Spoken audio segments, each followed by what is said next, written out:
personal views and opinions expressed by our podcast guests are their own and are not legal advice or official statements by their organizations.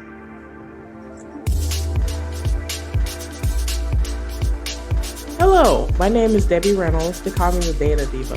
This is the Data Diva Talks Privacy podcast, where we discuss data privacy issues with industry leaders around the world with information that businesses need to know now.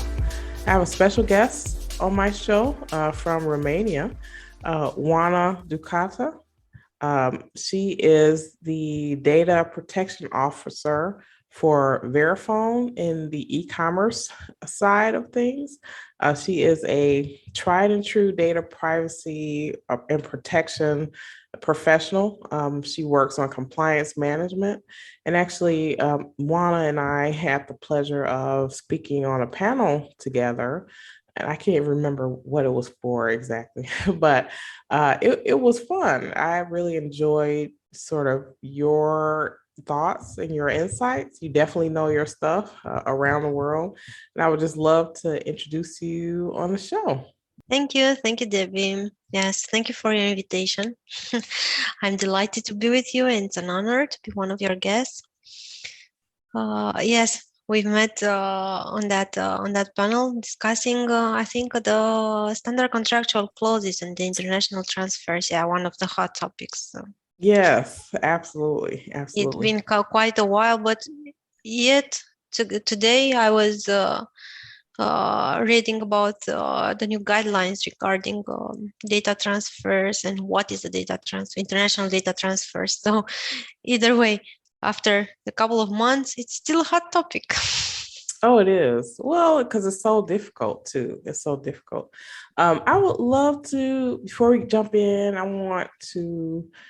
would love for you to talk about your journey into data privacy. I think people are always interested in how, people like you get into the business and what struck your interest about this area. Yeah, right.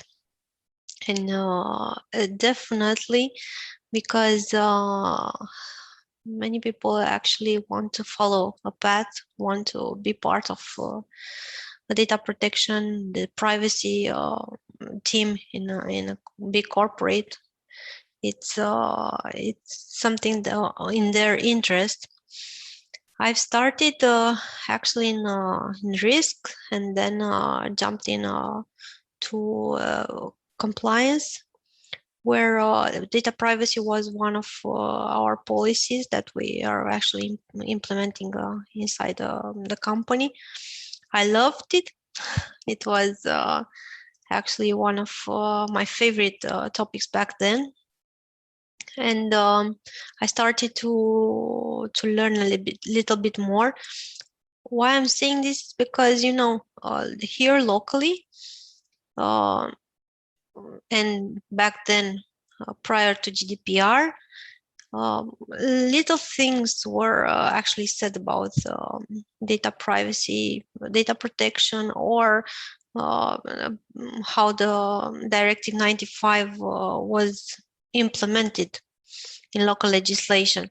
So I've searched more and more in internationally, found some pretty much good stuff on IAPP, studied a lot, and I've taken my first certification, which back then was actually, I was one of, I think, 5 people here that got that certification.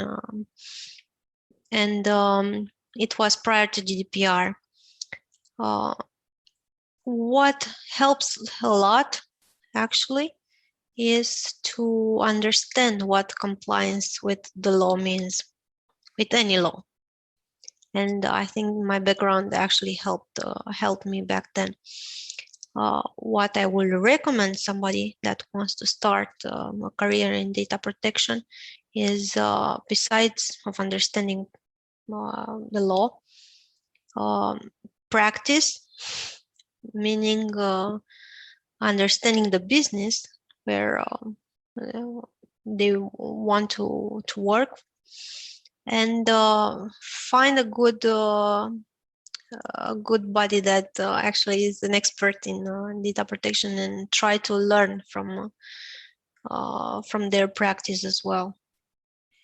That's all great advice, and that's great. I didn't know that. That's wonderful. I had another podcast with a gentleman in the UK recently, and we were talking about the 95 Data Directive. So, because you and I always say I separate data privacy and data protection folks into kind of people who got into it before GDPR came out and then after, because before people, we know that privacy wasn't super top of mind for a lot of companies. It really wasn't like a C-suite issue at that point. And, obviously companies had to comply with that, but it's received so much more attention now. Tell me a little bit about maybe misconceptions that people have about privacy when you're working with them. So I think you have a unique perspective, being in a situation where you're doing kind of, you have, I guess you have two. You have business to business data privacy and data Yes. protection, but then you have business to consumer, like a ton of that as well. So give me an idea of kind of misconceptions that people have when you're working with them about privacy. Well, first of all, it's like they are only thinking about the fact that the company can be fined, less about their reputation, while I'm thinking about the companies. So basically, if you many companies are thinking that we can get fined, or how can we do to look compliant? Can we actually write a policy and that's it, and things like that. On the other side, many people didn't actually understood what is GDPR, what are their rights actually. And while I'm seeing this, I'm thinking about many people asking, please delete my data, just because they don't want to use that service anymore, but they still have a product subscription active, for example. So they don't understand the difference between data deletion and the fact that I want to stop using recurrent payments for this service. I want to decide if I want to renew it or not. Also, another misconception is about security. They are thinking that if my company has implemented strong, secure processes, and we are good at securing our employees' data, our customers' data. If we are an anti-malware company, antivirus company, or things like that, or if we have implemented antivirus locally, that's it. We are compliant, which basically we know it's not a GDPR compliance. And what else I've heard? If we have data protection officer, that's the best of it. If we have a data protection officer, if we hired one, that person will make us compliant. Yeah, right. It's a lot more than I think you hit the nail on the head. I think that's absolutely true. So some people think, okay, we have a policy in place, it's in writing. We hire a person who wears this data protection, data privacy hat within the company. We bought new software, and then so we're fine and we don't have to do anything else. But we know, because these are human, you're protecting data related to the human rights of individuals. It can't be solved by software. It can't be solved by just writing contracts. It can't be solved by sort of hiding. You can't, some companies like, okay, well, I'm so small. People are going after these big companies. I don't think that I'll like get the attention of a regulator and stuff like that. So I think all those are misconceptions that we're seeing sort of all over the world. One thing that you mentioned that I would love to expound upon a bit is knowing the difference between a right to be forgotten and data deletion. So in the US, we don't have a right to be forgotten. We do have a right for data deletion, and the right to be forgotten is a kind of a higher level right. It means that the company has to do more. So deletion, some people get those terms confused and they're not the same thing. So give me your perspective on the differences between those two. Well, definitely it all starts by looking into what type of data you own as a company, mapping all the data that you hold, that you collect, that you transfer, what's actually the flow, because data deletion is part of the data flow, right? If you are collecting the data, you are processing it, and then you must delete it. So when I'm thinking about data deletion, it says equally data retention and how you implement data retention into practice. You cannot actually store the data for unlimited period of time. You cannot collect the data with consent, for example, for a data subject from a data subject for unlimited period of time, right? We have seen some good examples in the guidelines from EDPB that consent must be actually renewed at some period of time. So data deletion for me means putting into practice that data retention policy. And the right to be forgotten actually means starts with how you discuss how transparent you are with your data subject, with your customer. It starts by saying, I'm collecting the data for these purposes, and I will keep the data for as long as it is necessary, but not more than, or necessary means that. And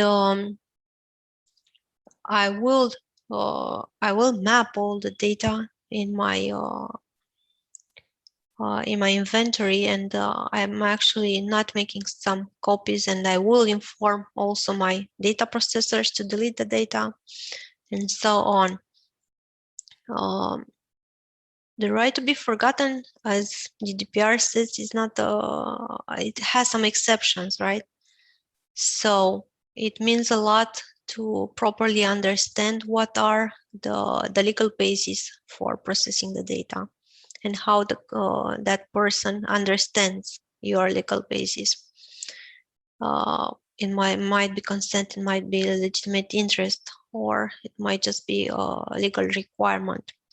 Maybe you are required to keep the data for accounting purposes, but is it mandatory to keep all the data points, to store all the data points for accounting purposes? Who is actually accessing your database?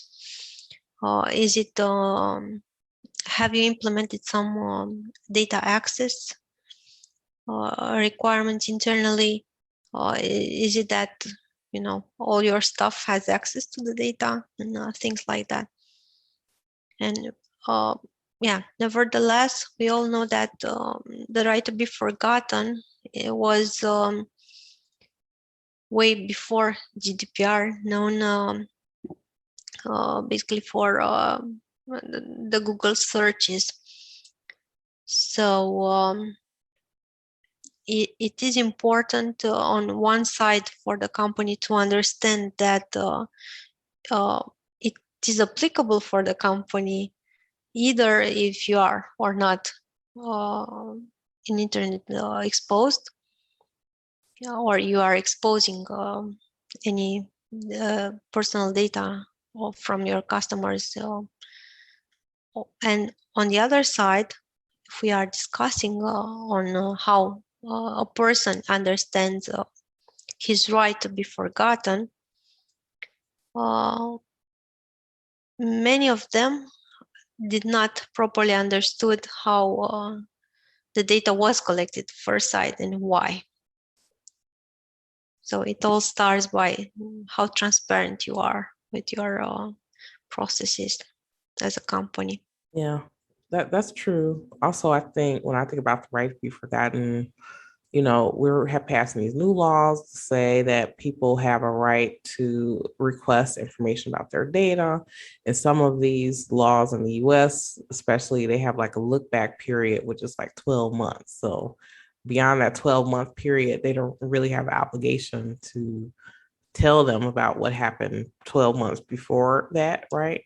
So a right to be forgotten would, if we had it, it would extend beyond those 12 months. It would say about all the data that you have about the person. So I think that's kind of a big difference. And I don't think we'll ever get a right to be forgotten in the US. But I mean, I'm happy to see the states are starting to pass laws related to data deletion and data retention and starting to try to tie data to a purpose, which we know is difficult because it's not as easy as saying, delete this data every year or every, 3 years or something. You just have to understand why you need it and how much you need it. Like you said, if someone if someone had an account with you, they asked to delete your data, and they're exercising their rights, you have to assess as an organization what you needed to keep. So like you said, like the example you gave, well, I'll give another example. Let's say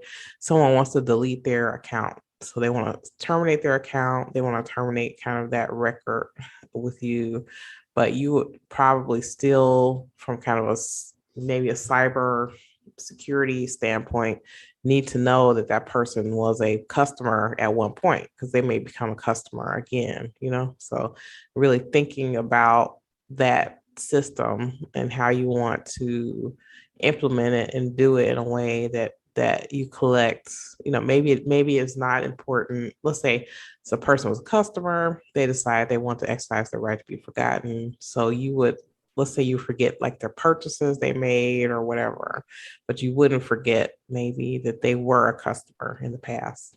Is that a good example? No, actually, you need to delete everything that you had into the past if there is no purpose for the future. Let's say so. So either way, you have to delete the data if there is no purpose. If you need to keep it for, I don't know, anti-fraud filters or whatever, it's best to use anonymized data if those filters are only working based on historical data. It's no chance, there is no chance to keep the data just because, you might need it in the future. So you have to take a look in all your databases and delete it from everywhere. Yeah, yeah.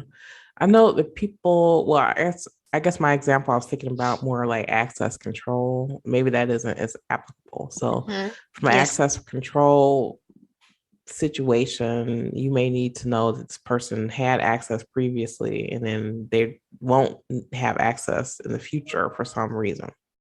Yeah. And thinking about access, you might want to keep actually the interaction with that person, your response to its request, because probably you're gonna delete the data from your database, but you need to have a documented way to prove that you responded properly to his request due time in no more later than 30 days as the law requires. So how are you going to prove that if you are deleting everything? And yeah, I've seen cases where actually those data subjects are actually asking to delete also the conversation, and you need to explain to them, I'm going to delete data, but I cannot delete the conversation that we have here because I need to prove that I'm compliant and I have responded and I've taken action of your request. That's a great example. So tell me, what is it that's happening in the world, data protection, data privacy right now that concerns you the most? Well, I'm not going to talk about international data transfers because, already we are discussing a lot about it, and there's a lot of work there. My concern is how actually everything gone digital after the pandemic, the COVID-19 pandemic. And yeah, we've looked at how secure are all our connections and stuff like that. But there's a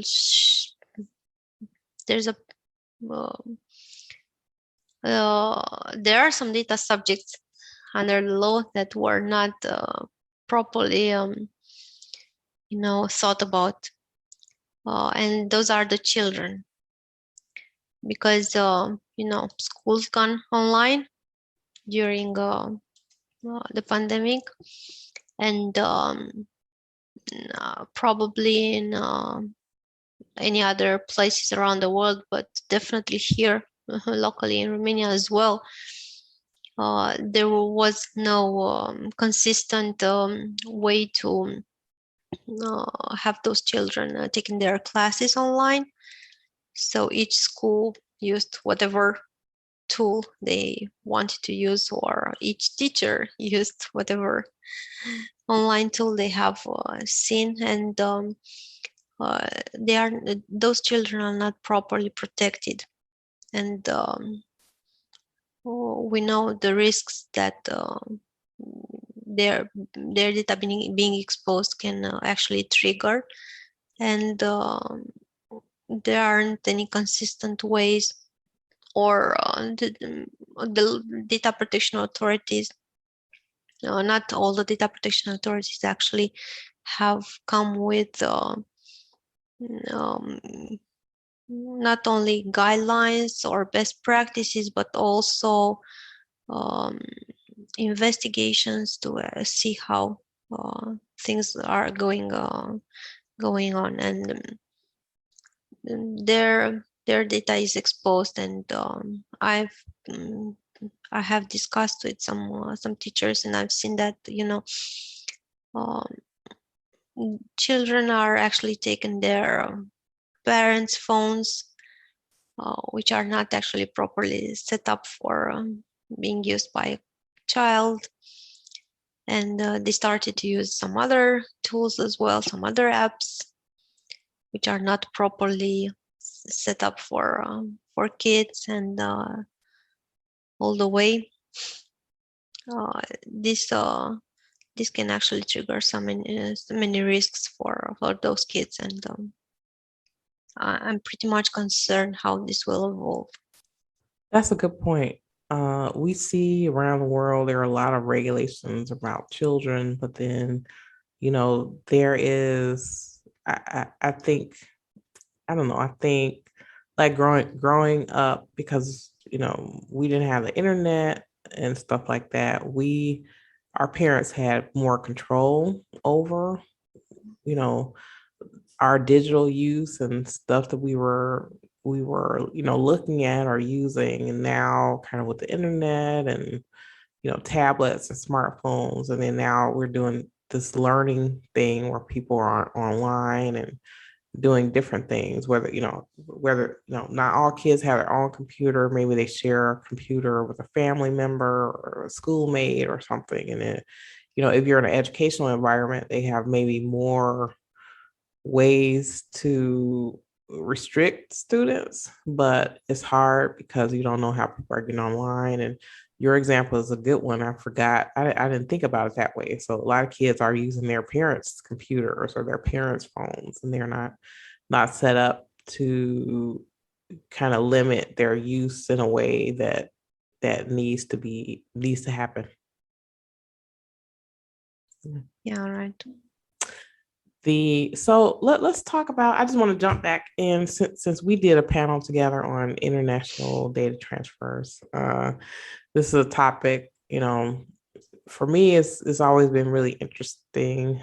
People contact me a lot because I've been doing these for like over 20 years now. So, and I guess it's never a dull moment in this area because, as laws can change at any time. There's a lot of geopolitical conversation around kind of these data transfers. So it is just such a ever evolving situation. And I always tell people, if you want to do privacy or protection as a profession, like there's a ton of reading. So lots and lots of reading, lots and lots of opinions, whether things are passed or not. You just need to know what the state of play is at any given moment because it may directly impact your business.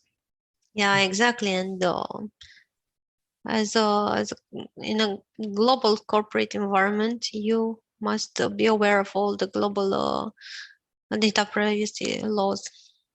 If we are talking about CCPA, if we are talking about Brazil, or we are just around the corner with the Indian data protection law. So it's very important to have a proper understanding on all these global laws. Plus, you have to have a strong data protection program in place that can actually be the basis for each new requirement, because you might have a new law with some new some new, let's say, data subject rights, but if you don't have a process in place to respond to those, you missed the starting point. So it's pretty much important to implement a strong data protection program with some strong pillars. And I might recommend to start over with the principles, because the data protection principles can actually help a lot, help a company a lot to start their compliance. It will not make them compliant, obviously, but it's a best place to start their compliance. And just thinking about data minimization, or the purpose of data processing, data deletion we just talked about, or probably the nicest of all, data protection by design. If you are starting with these ones, it's a good start.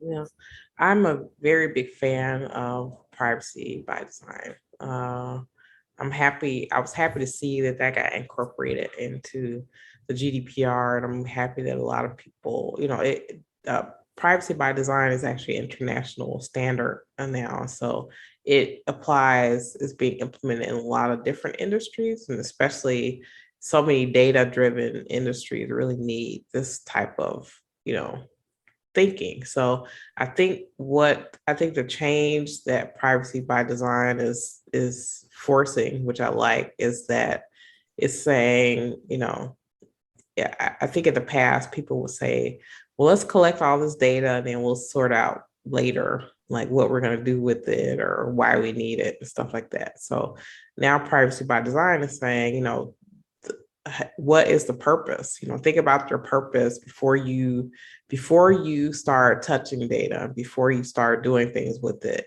Have a plan, think it out. Think about, think through. You may have to look at a line item basis for data. Say, like, do we need this field? Do we need to know the race of the individual to do this service, or do we need to know some other things about people? Even though you have the technological capability to collect this information, you want to know, you as a business, is this something that you need to collect? So for me, I always say that data that's collected that has kind of a low business value can have a high business risk, because you don't need it. You can't really have a good explanation for why you're collecting it. And then if something happens to that data, it just makes you in more trouble. Exactly. That's it. Just think about security in an incident, and if you are exposing that much of data, or if you are exposing just one field, it's pretty much quite important. And what privacy by design, I'm seeing it actually brought to a company is a good collaboration between all the departments, and understanding the data protection, the GDPR, and all this stuff. So we are not only discussing, about how the project manager understands privacy. We are also discussing about how it will collaborate with an engineer guy, with a quality assurance engineer, or with a security officer. Plus, they will also bring somebody from, customer service in. So it's a collaboration between all these departments into understanding how privacy needs to be implemented. And this probably was previously the case for the business requirements, but not for the privacy requirements right now. It is so. Privacy by design, it's a good principle that stays at the bottom of what you are actually building into your privacy program. I agree. So tell me, if you could give a tip or some advice to someone who's working in a corporation in a privacy role. How do you get the cooperation of people in other departments related to privacy? So I think the cool thing about privacy is that you have to talk to everybody. So you have to talk with people at all levels of the organization, make sure they understand. And so I think that makes this role very different, where some other people, like, say for instance, someone is in accounting, they don't necessarily need to talk to someone who's doing production or something. So because your role needs to be almost like an ambassador in a way, so you're an ambassador for privacy. But what advice would you give to someone who's in an organization doing a role like you? What have you found to be successful in being able to have these conversations with different business groups within the organization?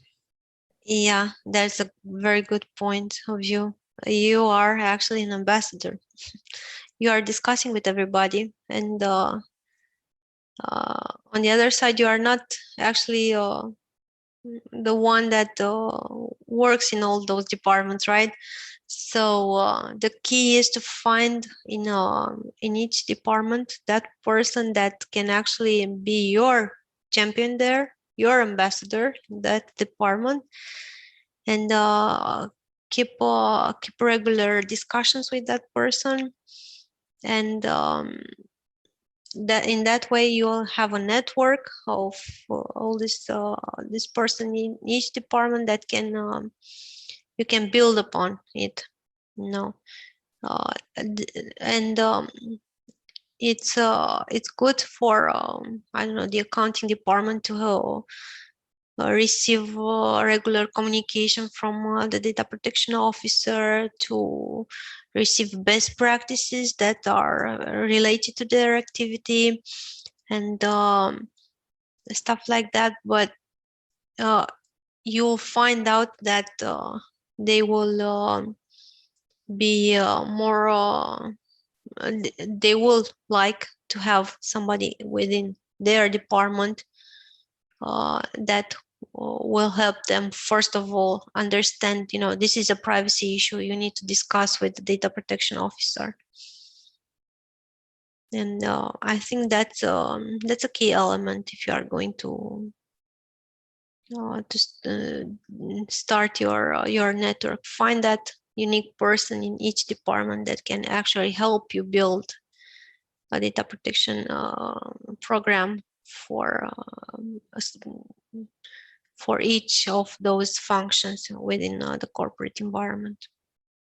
Yeah, that's probably some of the best advice I've heard from anyone. That makes sense. So have a champion, find someone in these groups that you can have as a champion of, data privacy. And if they understand it well, they will be able to know as the team is working on something when a data privacy or data protection issue raises to the level that they need to involve you. So it's kind of a two-way street. So it's you communicating with these groups about, data privacy, data protection on a regular basis, and then having that buy-in from champions who can say, okay, well, we're starting this new thing that we're thinking about. Let's try to bring in, the data protection officer so that they can have these conversations.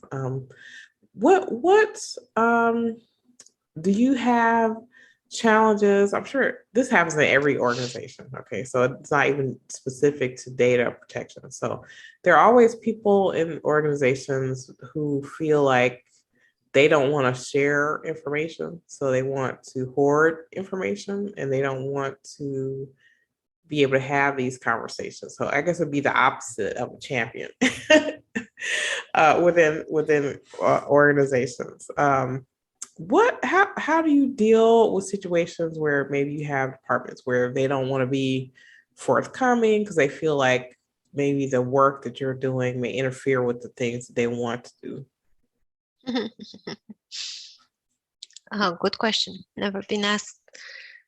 Oh, well, I think definitely it will help a lot to have the tone from the top, right? To have your executive team talking about privacy. So not only you as a DPO need to communicate messages regarding the compliance need, how we as an organization are managing our compliance with the law, but this needs to be discussed and talked, and those messages need to start from the top, right, from the executive team. And definitely you will have a lot of these kind of issues inside if the tone from the top is not the good one, right? Secondly, awareness probably is the best, but not that kind of awareness, meaning a standard GDPR training where you are putting there some definitions, what's personal data and stuff like that, and you are deploying it within the company. No, try to implement some tailored materials for each of those departments. It's best because you will have those kind of interactions where they're gonna say, you with the GDPR, you're gonna stop our project. Only in those cases where actually they didn't understand how GDPR is actually implemented, what's actually GDPR is saying, because they have some misconceptions about GDPR stopping all the projects and the innovations, so on. So tailored materials, tailored trainings, awareness. And the third item I was thinking about, it will probably be best to ask the proper questions when you are discussing about a project. This comes with experience, actually, because definitely you're not gonna know from the beginning what to ask.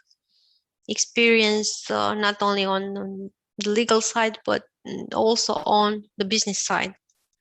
So that's why I'm recommending everyone that wants to start a career, just first of all understand the business, because if you are not understanding what that company is doing, you're not gonna actually address the proper questions, right? And you are not gonna help them with the proper guidelines.